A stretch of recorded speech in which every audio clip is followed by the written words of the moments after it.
Hello and welcome everybody to not Midweek Matters, not Jam and Cheese. It's Jam and Cheese, but Midweek Matters combined. The cheese is got better things to do. He does. This 2 weeks in a row. We flipped the script. Yeah, we have. So we got Charlie White in instead. Good to be here, Jimmy. So turn off now if you just want to hear what cheese has got to say. Yeah, save yourself next week. Yeah. Or save yourself to Wednesday. Hopefully he's back. Yes. Should be. He's Should told be us he is. He's told us back. My man who will be back on a program this week is you. You're back on 360. Got the call up again. I did. Mr. 360. Yeah, just for a week, Charlie. I've enjoyed it though. Yeah. It's been good. Yeah. They're really scraping the barrel, aren't they? Yeah. Scraping the barrel. Bit nasty. No, you've been on fire. You've sounded really good. I hope not. I've been loving it. Hope I've not been actually literally. Is that my ginger? No. That's what some people used to say. Oh yeah, your head's on fire. Or do that. Like when people put shit on me at school, they used to go.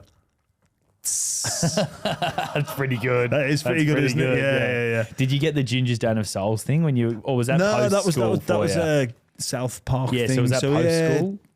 Oh yeah, that was. You finished then? Yeah, I'd finished then. Yeah. Kind of got over that. Did it come with you into football though? Gingers don't have souls, or has that not been an issue for you? Oh, you've got to have better banter than that. Oh, gingers don't have souls. You just go. That. I think as a schoolboy, that's a good schoolboy level banter. But I think as you get a little bit older, you've got to have a little bit more wit. Would you consider ginger nuts to be complimentary or like friendly? Ginger nuts, how are you? Because it's kind of like your mate. Yeah, I don't know. You know, I don't know if this is the place to bring this up. No, you may as well. You've teased it. When people say he gets up a bit ginger, I'm like, is that a gripe for you? Well, I'm like, what are you trying to say? Yeah, like he's getting up like a ginger, like he's getting up with the wobbles, aren't you? That's kind of what it says. Yeah. Historically, though, you kind of buck the trend for gingers. Historically, gingers tend to be on the weaker side. No. Well, one or the other. Yeah. Like elite. No. You're either mad, yes, and nuts, or Poindexter. Yeah. Like there's not many normal gingers. No. Like and we are an extreme group of people. Is it true that gingers are dying as well? I think we're a recessive breed. That's not the right way to describe a group of people, is it? We're not a breed of people. Are gingers a race? No. But can you be racist to gingers? Well, no, because we're not a race. I know. So what are you if you're being prejudiced to gingers?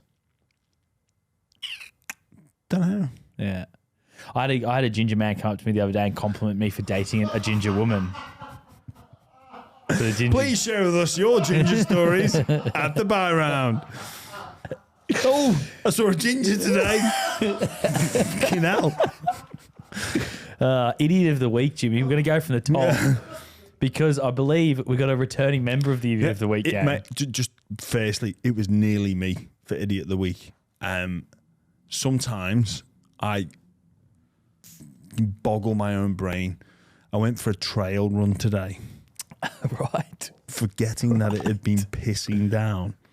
Who with? Solo? Yeah, just solo, yeah. Yeah, right. Instead of just running on the roads, I had a little bit of time this morning. I was like, I'll go for a run. Where should I go? Oh, I know. I'll go to that trail. And mate, firstly, it was not the conditions to be in the trail. Like, to the point it was dangerous. Like, and I was like so pissed off at myself. I was like, why have I done this today? And like my head goes a little bit, got a little bit lost. What should have been like a 6.3,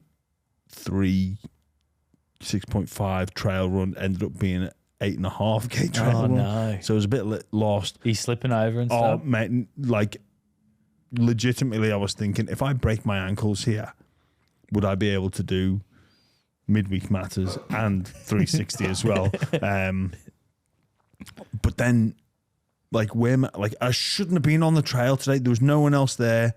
I was like so pissed off at myself. Then where my mind goes is I ran through. I was like, because my thought process was there's a fair bit happening. I'm going to go for a trail run. No music, no technology.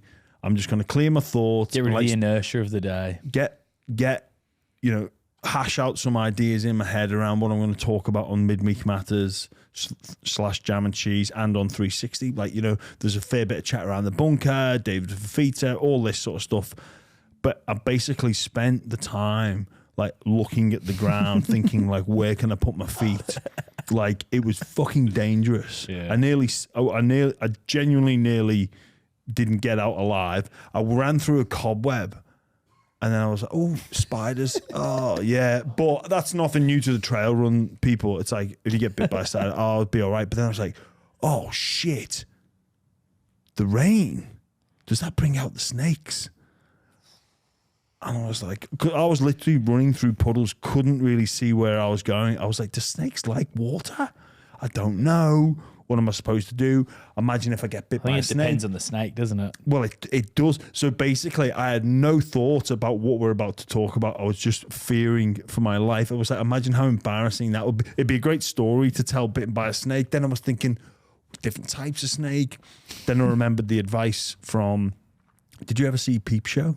Yeah, of course. Yeah. Super Hands. He's like black and yellow, friendly fellow, red and black, get the fuck back. So I was like, oh, that's what I've got to do if I see a snake. But then I was like, look, running through these puddles, couldn't really see the bottom. I was like, fuck if a snake gets me here.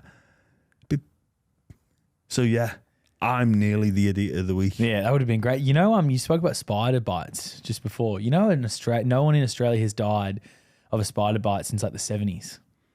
And it's one of those things that you speak to English people, they're all like, oh, the spiders, the snakes, oh, I'm so worried about coming there because I don't want to get bitten. It's like, relax. No one's died of a spider bite here since the 70s. Chill out. Someone's going to go this week. If they do, that's not my fault. But no, you can get bitten, but it wasn't the fear of, for me, if I got bit by a spider, I don't give a shit. I know they've got anti-venom for that. Yeah, but you got to say which spider bit me, don't you? No, there was actually a recent news story saying don't piss around taking a photo of the spider and go into A&E. They do all the tests. They're not just going to take your word for it. So that's probably why no one's died since the 70s. They do the tests for you. But I was thinking, bit by a snake. I'm in the middle of nowhere. I'm on a trail. Like, if I go down by the snake and then I'm struggling, I was thinking, I wonder if they could helicopter me out of here. Like, would you still work at that 9360 if you were sort of recovered by the time, or would the trauma of it sort of take you just crack on with stuff, mate. The idiot of the week, though, it's a returning member. Already, we're only about 10 weeks into the year and we've got a secondary guy back in there again. Your favourite bloke in the world, Jimmy, you love him. God, yes. Pete Fitzsimmons has weighed in on the kickoff debate. So, a couple of things he's spoken about in this. Look, he wrote an article actually attacking one of his fellow columnists in Andrew the Webster Sydney had a crack at? Morning Herald. He did. He sort of had a crack at him. Look, and then subsequently Webster's fired back at him, which I've got to applaud because I can only imagine the power brokers there would want this quashed. They would want people aligned. But Webster's got the balls to actually fire back at this person, like a lot of others do.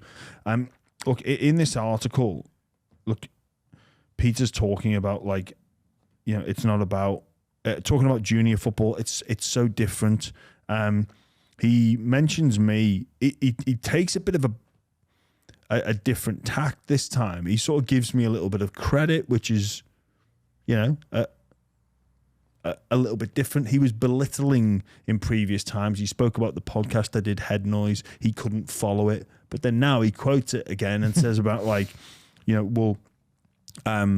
he spoke about, he says that on the podcast I, reveal the fact that, there's a reduction of brain volume in a specific area. I didn't reveal it. That was actually a medical diagnosis live, uncut, and we did that for the purposes of the podcast, and I was happy to enter into that. Peter said, well, if you were going to do that, if you're going to lay it on the line, well, what was the point of it? Well, the point of it was to like educate people, not to tell people what to do, to educate. This is some of the potential ramifications for maybe me not telling the truth at times and being who I was. And that's fine. I accept that. I own that. I was educated on the dangers of concussion. I realized that for a very long time, but I entered into it voluntarily and I was attracted to the risk still. I privileged the present over the future. I put on a pedestal pursuing a life as a player in rugby league over what my next chapter and me at 65, 70, 75, whatever it may be. I did that. And part of the reason for me revealing that diagnosis was to try and advocate for some change in the treatment of other former players. I don't think they get enough support. One of the things we spoke about in that podcast was making available an annual brain, body, and mind checkup for all former NRL players, which is something that we're still fighting for. Which is, I think that they've dug the well. They played in a different era, and I think they genuinely need the help. It wasn't about trying to change anything that's happening in the sport now. The only thing about changing the sport now is around the education piece. He also then goes on to say, I made comments around, well, how safe can it be? And he just says, well, it needs to be safer. I'm like, well, how safe is safe enough for you, Peter? It will never be safe enough for him, ever. And in thinking about this, I think there's a genuine motivated refusal to learn and a motivated refusal to change with his writing and his thought or what he put.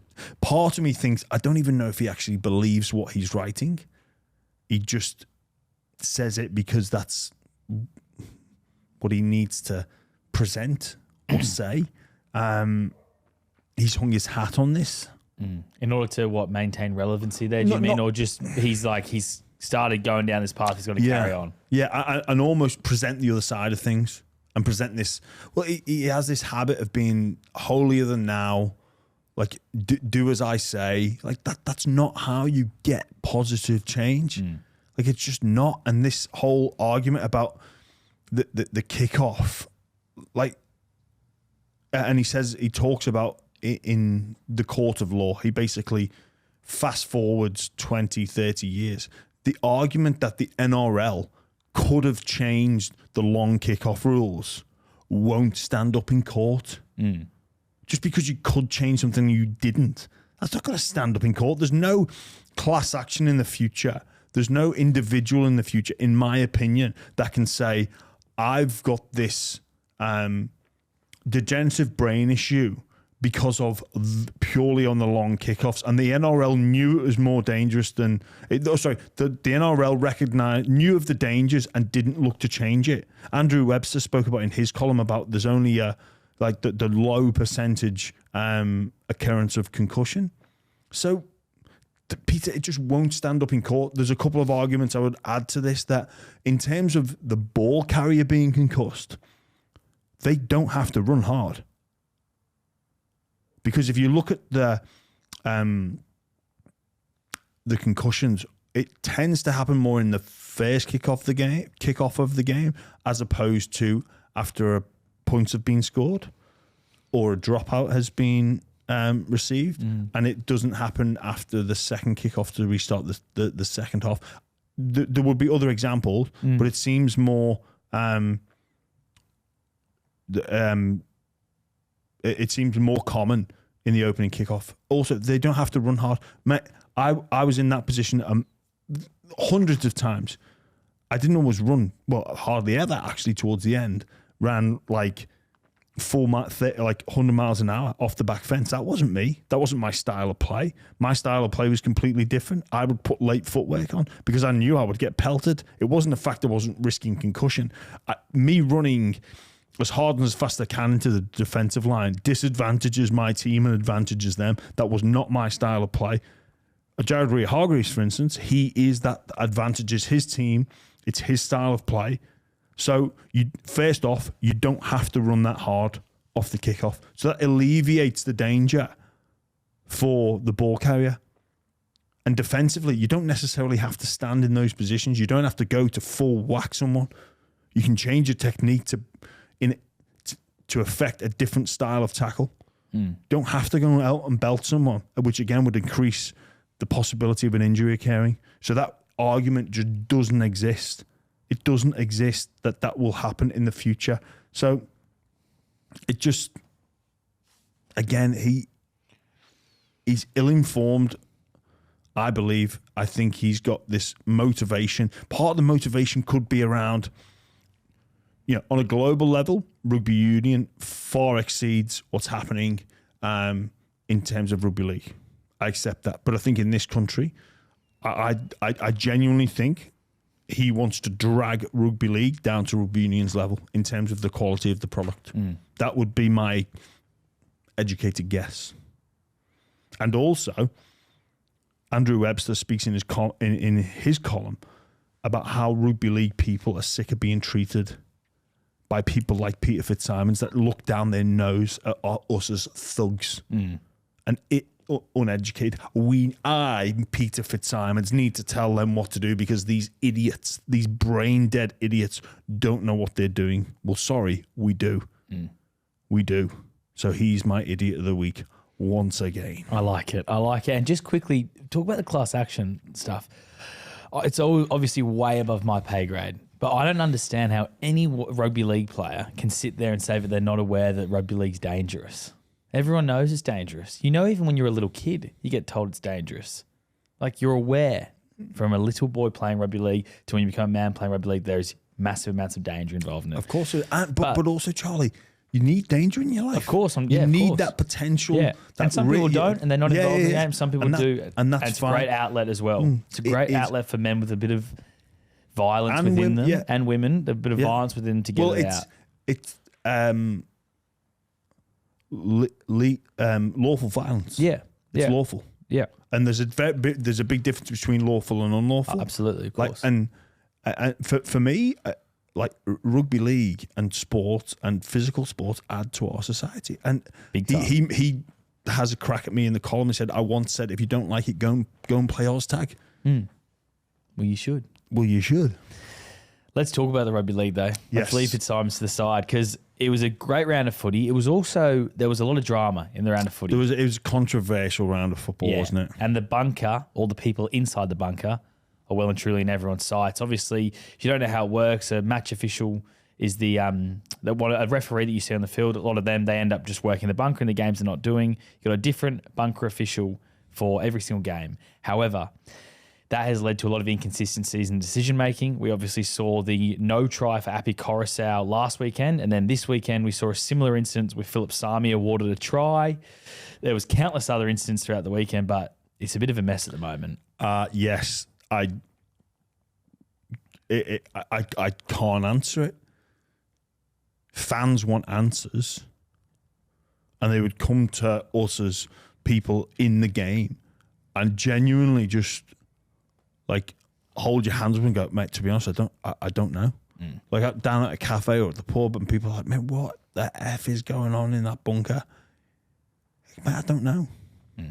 It was Chris Butler in there on the Saturday 5:30 game. Mate, to be honest, I'll tell you what it is, not good enough. Yeah.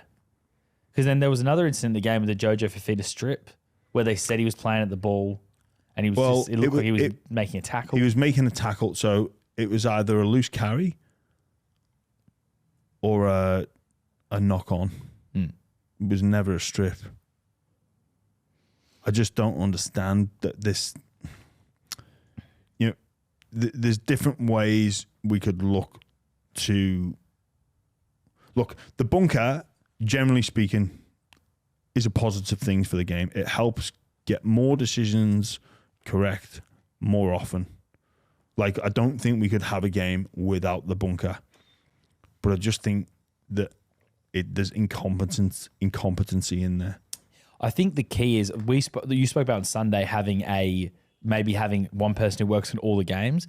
I actually think maybe instead you should have bunker officials and referees and separate them as two different roles and have people who are specialised in the bunker rather than having match referees come in there and make these decisions. And they're also probably doing a role that they're not as passionate about. So it's probably like mentally they switch off a little bit because their highlight of their week is refereeing on the field. Whereas when they're in the bunker, they're sitting in this room watching the replays. It's a bit like, oh, this again. All right. Yeah, and there's pressure on them and they can't control the game maybe as they would like to control the game on the field.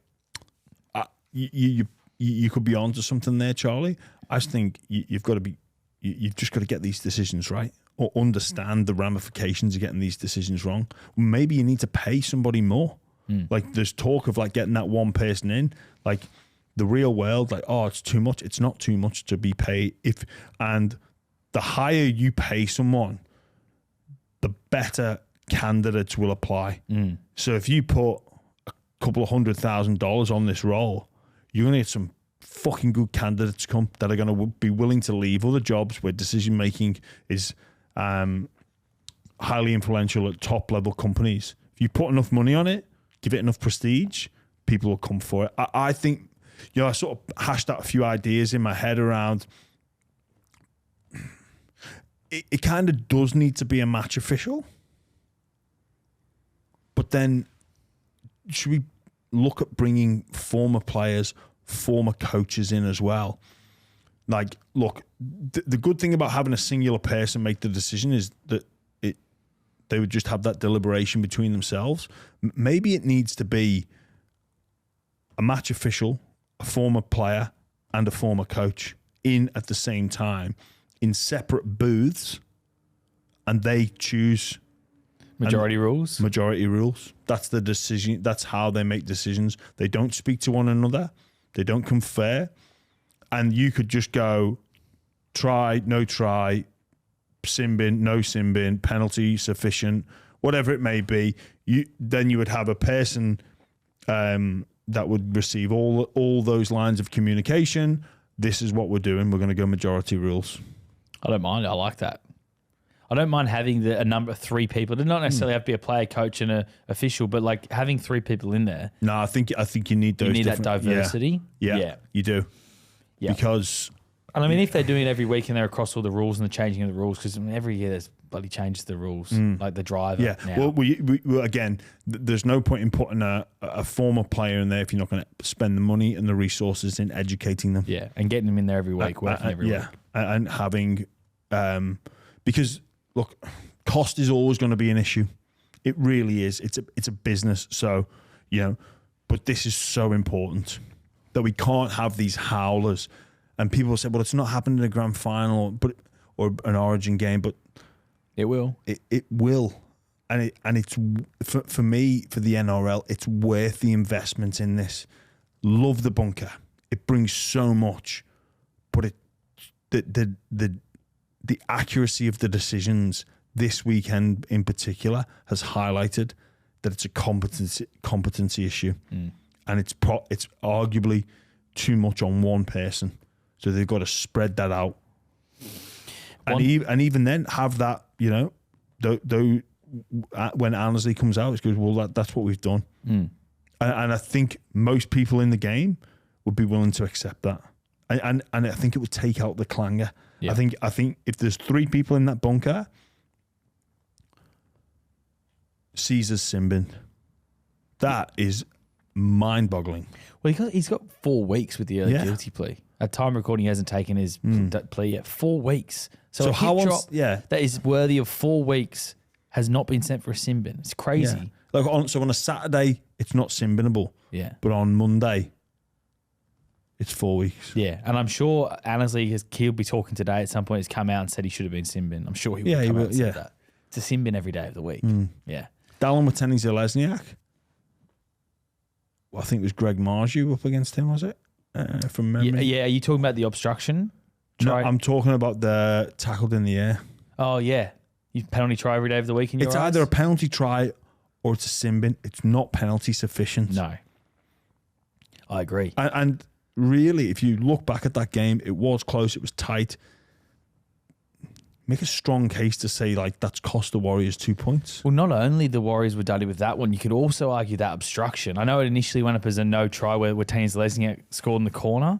That was more of a defensive decision, I thought, watching it live.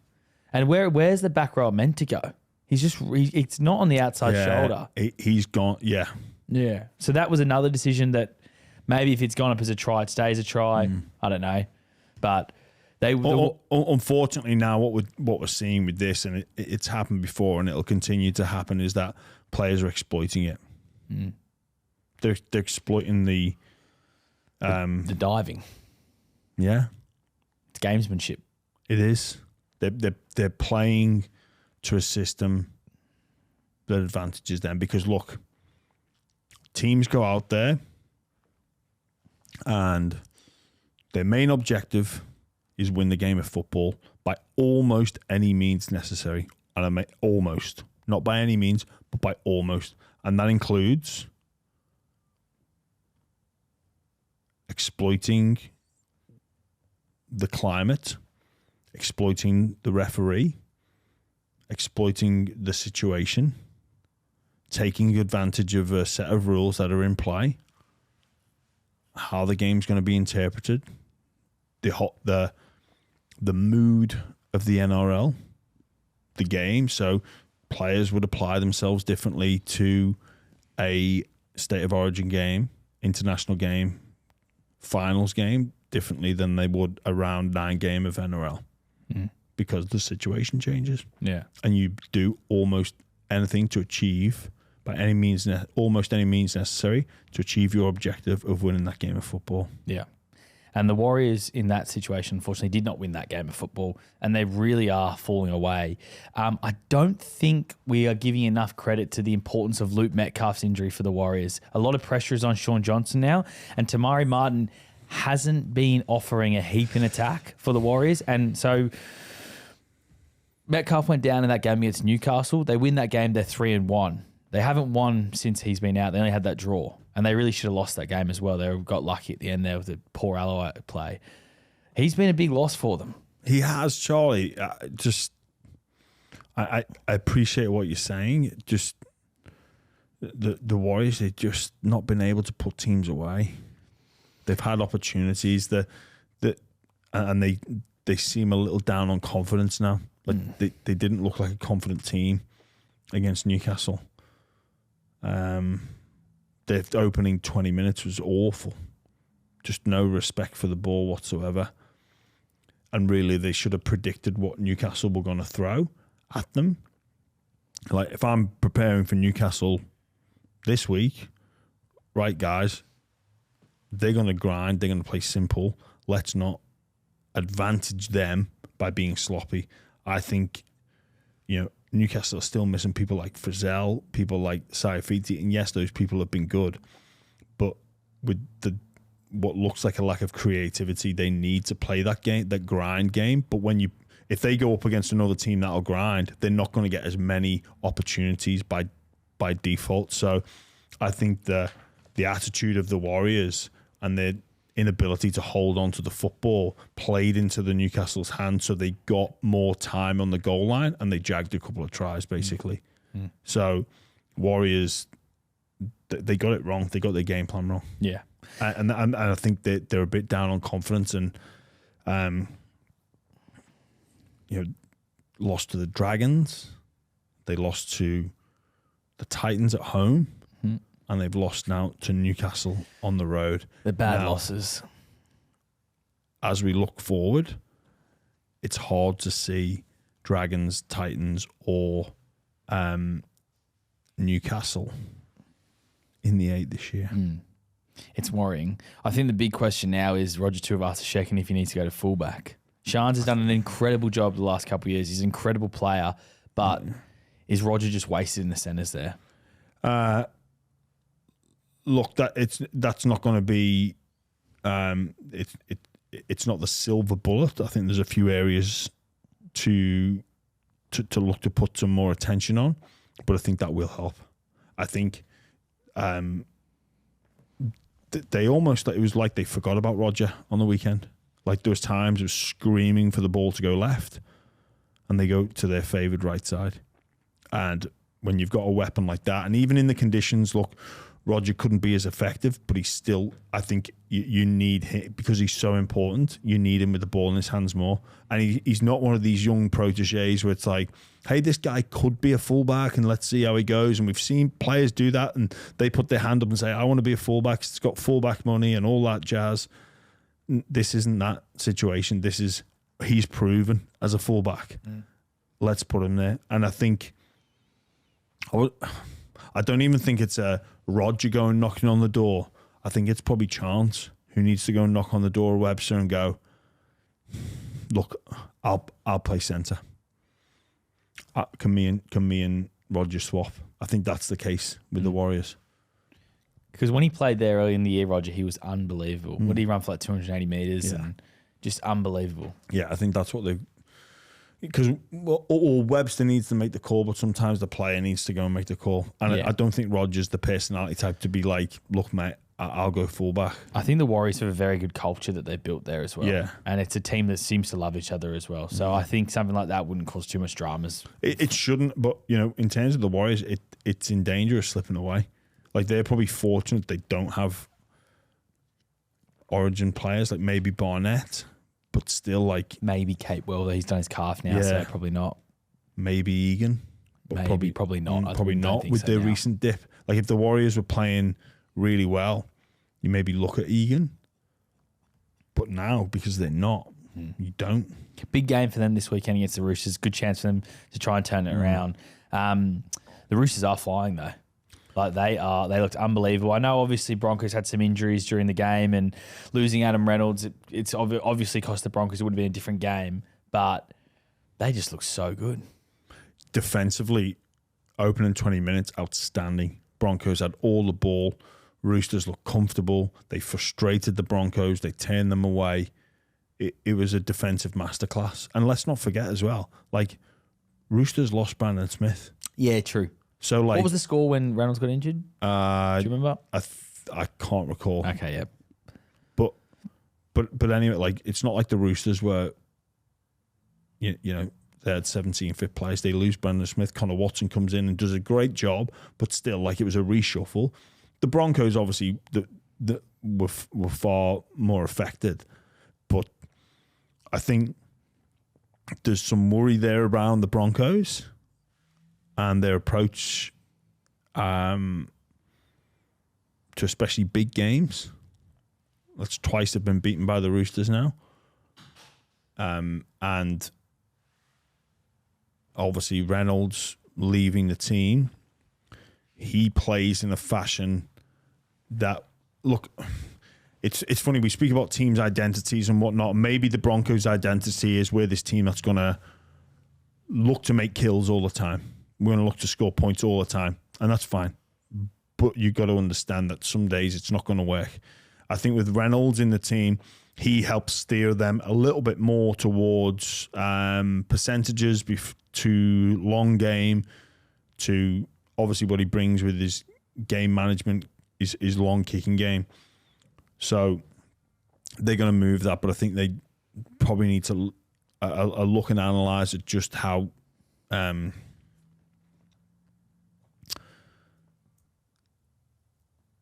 they go after games so early. But I'm going to say go after. I mean, they look to get early points, where I think they'd be better just switching it a little bit. But again, that's an internal thing around whether or not that they are fixated on being this style of team. But in terms of the Roosters, Angus Crichton, what a player he was. He was sensational, mate. He was on another level. Like, Jordan Ricky, one of the best back rows in the comp. Angus Crichton and him, I was like, oh. I'm going to reach out to him. I'd love to get him in here for you to speak to him. I think it'd be a great chat. He would be a great chat. Yeah. It's just unbelievable his turnaround when you think about it. He was playing reserve grade at the start of the year. Start of the year, reserve grade. Many players just turn up and mope. Apparently, I spoke to somebody that watched him in reserve grade. He was like best player on the park by a mile. Apparently. And like when you're an international, you don't need to have that, or you can be forgiven for not having that level of application. But he did it, like credit to him. He's a big credit to himself with what he's been through, but also how he's applied himself this season. And I know Union is a carrot for him. He's obviously interested in that the Lions tour, the Home World Cup. No, he wants to go to France. I just want to go to France. Does he? Okay. Yeah, All right. yeah. Well, It's apparently it's a lifestyle Montpellier thing, is it? I don't know. Yeah. I think it's Montpellier that. Well, he's a very cultured guy. I know he loves his wine, and he's got a barber shop. He's got some cool Fucking style. go when you finish. Yeah. Don't go to fucking Montpellier. They're in like a relegation battle. Yeah. Like, Well, I reckon it'd be a big wake up call from that. Like, go to Montpellier that are just about to stay up or just go down. Yeah. Fuck that. To go and go and visit France in your off season. Yeah, he's on about 800. I reckon he's played himself back into being worth that again for Yeah. his next one because everyone was talking about him, the Roosters maybe not wanting to keep him, but like they'll be desperate to keep him now. They've got Siwa Wong, Tupanua, Butcher. All great players. But he's a class above. Yeah, he is. Let's move on then because I want to talk about your doggies, Jimmy. And I'm sorry for bagging them so much. They're flying. They keep winning. I know the Tigers were poor, but they're sitting there in 8th spot at the moment. Unbelievable. Yeah, a little bit of a false economy with them having the bye point. So I think, am I right in saying there's teams that have won more games? I know certainly last week there was teams that had won more games than the Bulldogs that were Yeah, so the below them. Raiders have won 5 and they're sitting in 9th. And the Dogs have won. Cowboys and Knights have won the same amount of games as the Dogs, but they've lost more. So they really, we take the buys out, they'd be 9th. Yeah. Still, that's great. I know. That's great for what the expectations were at the start of the year. And what did I say the Bulldogs would be? You probably had them finishing year 8. I think you had them No, 6. I said middle 8. You said 6. I said middle 8. Yeah, I think if you did your top 8, you said 6 I said overall. middle 8. But I think you that was the eventually did it. That was the NRL. Yeah, you did it. Yeah, thing so that you I had did. them 6. Yeah. So didn't have the Warriors in the 8 either, did Yeah, I? mate. You know what, mate? Just say. Yeah, okay. Just saying. Yeah, it's a fact. You got that. But there's a long season. Oh, mate. It's a long season. mate. It's a long season. I know. Did you have the Raiders in your 8? No. No. They're having a fight. You had them. I had them as the wooden spoons. Yeah, you did. Yeah, I did. Yeah, I did. Yeah. I did. I also had Can I just I also say? had Latrell Mitchell to have the season of his life win Dally M and Rabbitohs win the comp. Did you? Yeah. Mate, you shouldn't have brought that up because I forgot about that. Yeah. Well, it doesn't matter. It doesn't matter. No, your dogs. No, it does. But actually, you know what? It doesn't fucking matter. Like, no. Well, because we'll probably revisit your predictions. Yeah. We'll revisit my predictions. Pre-round 1 predictions are about as useful as a chocolate teapot.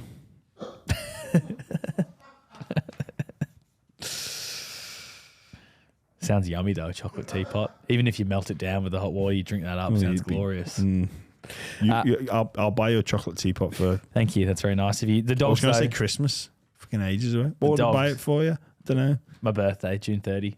Ooh. Transfer deadline day. The dogs, they're flying. They are. They're going really well. Credit to them. Love how they work as a unit, as a pack. They don't have that alpha, but that's, again, we talk about playing to your identity, playing to your strength. They work for one another. Reid Marnie, love what he brings. People might not like it. He's the type of player that you love to play with, hate to play against. He's in your grill. And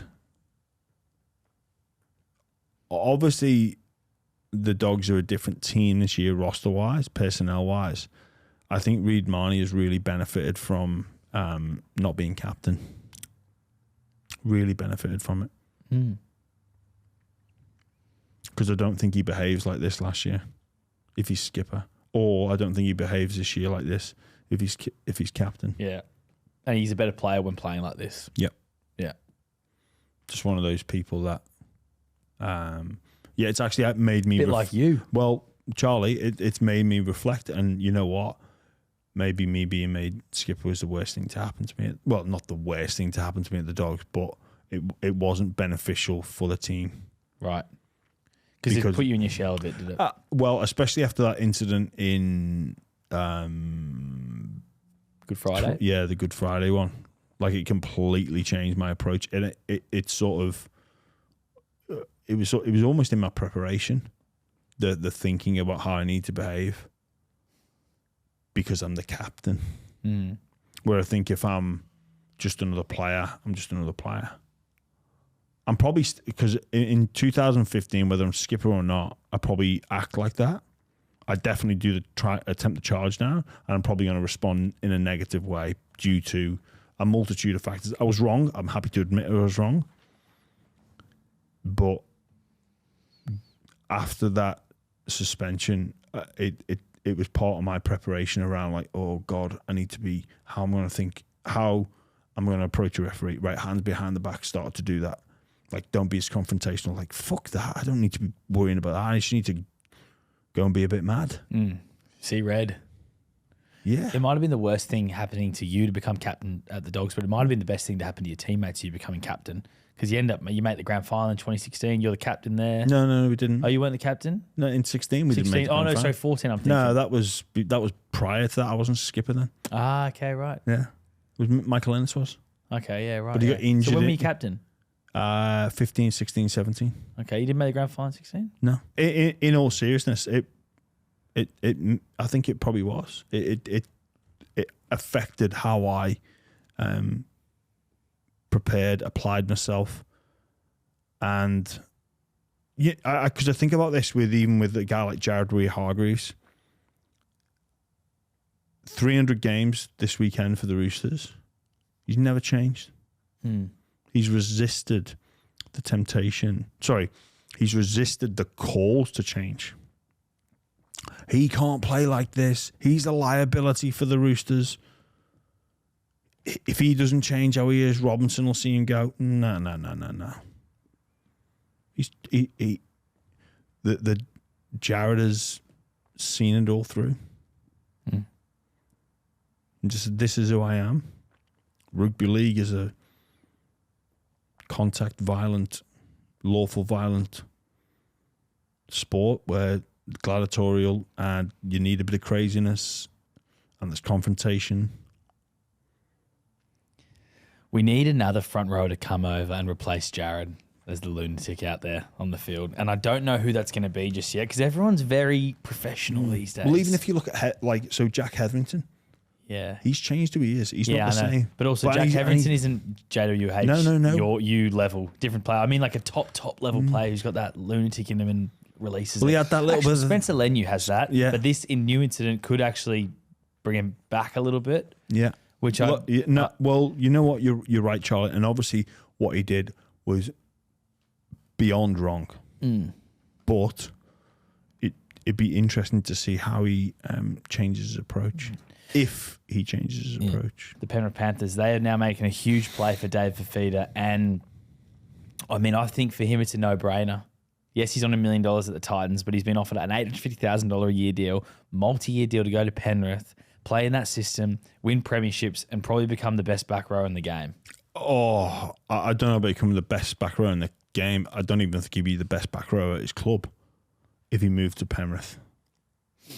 I think he's got that Viliame Kikau ability in him that they could get out of him in Penrith. That he doesn't get the opportunity to have in the Titans because he's not getting the same ball. I know that. I just think it's a big statement to say best back row. But they're going to teach him these habits and they're going to turn him into a workhorse. He's going to be doing those little extra things that Liam Martin does because he won't be able to get away with not doing them in Penrith. Oh, God, I hope he doesn't go. Why? Because it's game over. Because it makes Penrith too good. Oh, that's a silly thing to say though. Like they're losing James Fisher-Harris. They're entitled to come and bring a player in of that quality. But it's just, I really hope he doesn't go. Oh, he's going. 850 grand. Look, if I'm Fifita, I'm going. Yeah. But I hope for the rest of the competition he doesn't. Because also 850 grand a year, yes. But plus 90. If he's at Penrith killing it, he's going to be playing 3 Origin games for Queensland. So there you're up to 940. You're at Penrith. He's on $1 million there at the moment. He probably will get picked for Origin, but it's on the bubble a little bit whether he will or not. Yeah. Oh man. When I saw he'd met them, I thought, oh, that's a bit weird. But now they've tabled an offer. He's going to go. He's gone. He's going, isn't he? I think he's going to meet Tony just spoke about him meeting the Dragons later. But what's he doing that? He's not going to go there. It's going to be about the same money.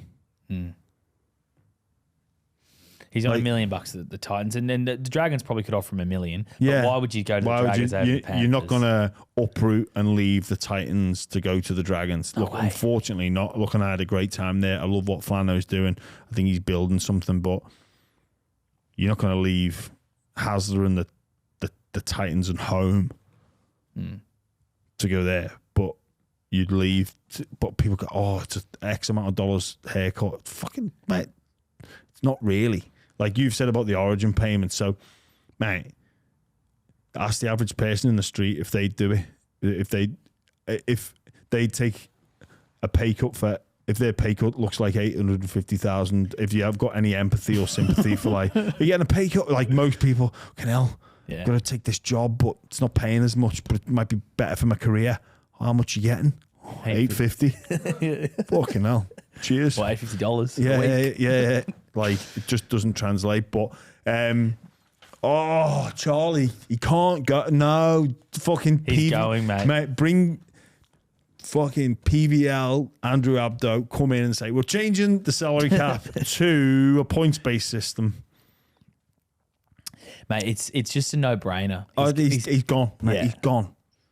And you know what? I think this is going to be a moment. David Fifita's career is at a crossroads right now. I don't know if it's at crossroads. I think it's at a crossroads. He burst onto the scene and ended up with a $1.2 million deal at the Titans, and everyone says he's going to be the best back rower in the game at that time. And at the moment, he's a player who sort of has a few big moments in a game, and he can score unbelievable tries, and that's brilliant. But I literally think right now this is a moment where he can stay at the Gold Coast Titans, get paid $1 million a year, live the great life up there, beautiful part of the world, or he can come to Penrith, work his ass off, get paid still basically $1 million a year, and have the chance to win premierships for years and years and years. And then I'll tell you what, you're at Penrith for 5 years. You're probably the best back row in the game. Then you can sign a 5-year deal and go get $1.2 million a year. Yeah, you're right, Charlie. You should be a player advisor because I'm thinking about it. I think that's my next calling. Yeah, I think that is your next calling. Well done. You've really summed it up well there. Take a pay cut now for more later. Yeah, exactly. Onto something. But you know what? This is a message to all clubs. Take a stance and don't put fucking bullshit clauses in your contracts. Well, mate, because you shouldn't allow these clauses.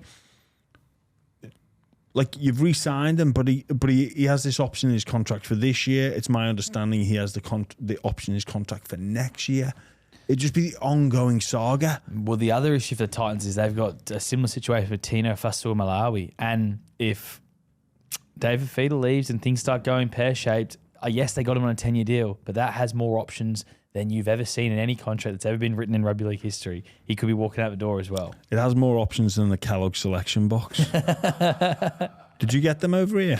Nah, yeah, we did. No, of course we did. Growing up, you got the Cocoa Pops, bit of Rice Bubbles, bit of what's the Nutri-Grain? Yeah, of course, mate. That was great. That was great. Mum and Dad. I'm not a cereal guy these days, though. I think the world's moved on from cereal. I think we all have collectively moved on from cereal a little bit. I'm making my granola. I need to get a bit more active in that department. But yeah, Mum and Dad, no, we were too poor for the. We aspired to be kids that had Kellogg's selection. Like boxes. home brand version of that. Mate, they were like. Yeah. Well, it was also they just get the big economy box, and this is what we're going to have, guys. Yeah, which makes sense. Which it does. Yeah, it does. You're making muesli. You might have missed the boat because cereal's done. Well, it's not muesli, granola. Granola. Yeah. But granola's not really done. Granola's for the health conscious people. Are you going to have how much sugar are you going to have in your granola? Because that's a myth as well, guys. If you're listening, girls, look at the sugar content on granola. All right, don't shit pot it. Well, I haven't seen the sugar content yet, but it's allegedly healthy sometimes, and then you read the back and it's like 25 grams of sugar. That's why it's good to get the natural granola. You're going to make natural granola? As opposed to unnatural?